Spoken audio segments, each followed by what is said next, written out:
com Israel? É a leitura bíblica.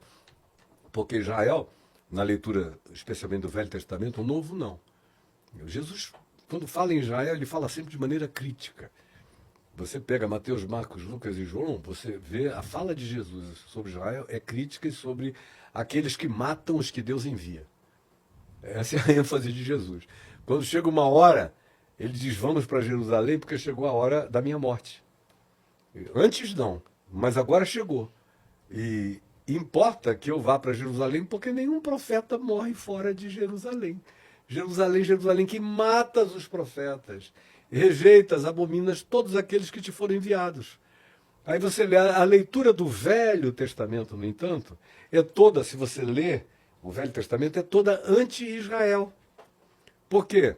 São os profetas denunciando o povo de Israel, que era um povo idólatra, que depois do cativeiro em Babilônia pararam de cultuar os ídolos de pau, de pedra, de ouro, isso e aquilo, porque até lá eles também cultuavam isso, e passaram a cultuar o templo, passaram a cultuar o livro, a Torá, passaram a cultuar o sacerdotalismo, passaram a cultuar os ritos e os sacrifícios. Eram idólatras piores do que os pagãos. E tem uma repetição recorrente no Velho Testamento, que é de quase todos os profetas dizem isso. Vocês receberam essa terra como promessa e herança. Entraram nessa terra através de Josué, depois dos 40 anos de peregrinação no deserto, após terem ficado 430 anos no exílio no Egito. Vocês entraram nessa terra e fizeram pior do que todos os habitantes que antecederam vocês nesse lugar. Isso não é uma referência, são muitas referências dizendo a mesma coisa. E os profetas, não houve um único profeta que a gente lê na Bíblia que tenha morrido de velho. Israel matava todos eles, como matou, enfim, Jesus. Agora, a ignorância é tão grande que os caras ficam, especialmente de 1947 para cá, porque do ano 70, quando os judeus tentaram fazer uma insurreição contra os romanos e foram atropelados pelo general Tito e Vespasiano e tudo mais, e eles foram dispersos. E ficaram dispersos por moto próprio, por vontade própria, até o Holocausto, até o Hitler. Na realidade, foi o Hitler, com a chacina horrorosa, com o genocídio horroroso, com a indescritibilidade do que ele produziu, que acabou promovendo e fortalecendo o chamado movimento sionista, que é um movimento de volta a Sião, de volta à terra de Israel, porque os judeus estavam muito bem, obrigado, no mundo inteiro.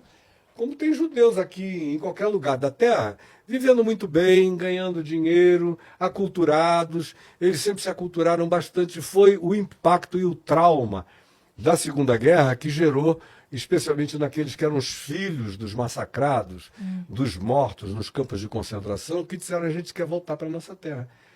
E não tinha nenhum país dos aliados que se propusesse a acolhê-los. Então, o que eles disseram, se virem, voltem para lá. E aí eles voltaram, alugaram navios, fizeram o que hoje você vê os refugiados fazendo, tentando atravessar o mar Mediterrâneo.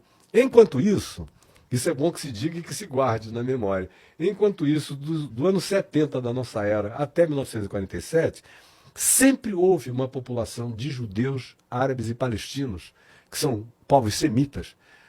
Todo mundo associa o semitismo aos judeus. Mas ser semita é ser filho da descendência de Sem, filho de Noé, de onde também procede Abraão, que é o pai dos judeus e o pai dos árabes. Porque com a serva, a escrava Agar, que era uma egípcia, a mulher dele, Sara, que não podia ter filhos e estava ficando velha, que disse para ele, olha, vamos dar um jeito, você precisa ter um herdeiro. Então, pega Agar. Agar era uma egípcia gatona, linda. Abraão achou muito bem, muito bom. E agradeceu. E, pimba da Xuxinha. Mandou ver na Agar. E logo a mulher engravidou, teve um filho, a quem deu o nome de Ismael, que é o pai de todo o semitismo árabe e palestino. E depois de alguns anos, quando o menino, o Ismael, já tinha mais de 10 anos, foi que Sara, aos 90 anos, deu à luz a um filho, e Abraão com 100. Deu à luz a um filho chamado Isaque, e que é o pai dos israelitas, dos judeus, dos hebreus. Mas ambos os grupos são semitas, e são ambos filhos de Abraão.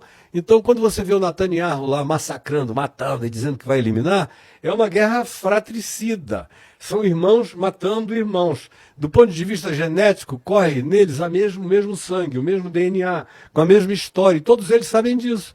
Mas a ideologia política e o desejo de supremacismo e de poder é o que faz isso. Mas eu estava dizendo o seguinte, do ano 70 até 1947, judeus, árabes e palestinos viveram muito bem juntos, não importando quem é que governasse. E nunca foi judeu, nem árabe, nem palestino que governou.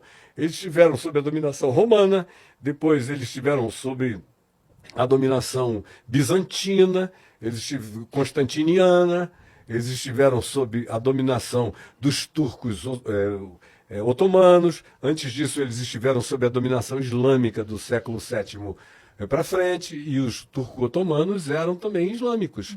E num convívio absolutamente pacífico. Os cristãos, a pretexto da Igreja Católica de recuperar os lugares santos do cristianismo, que é um fenômeno do quarto século para cá, portanto a Igreja Católica é um fenômeno do cristianismo constantiniano. Sim. Mas não tem nada a ver com o evangelho original que Jesus ensinou, que não deu nomenclatura para nada disso. E a expressão igreja ou eclésia não é uma invenção cristã também. Já era uma designação usada no mundo greco-romano para designar todo tipo de ajuntamento público e civil.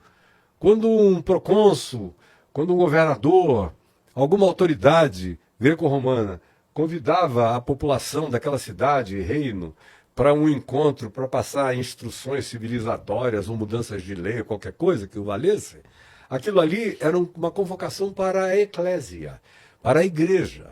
Ou seja, igreja significa só congregação e ajuntamento, não tem nada mágico nisso. Mas o cristianismo acabou transformando a igreja numa coisa que parece que até a palavra caiu do céu e tudo mais que a gente vê em volta que não tem absolutamente nada a ver com o que Jesus propôs.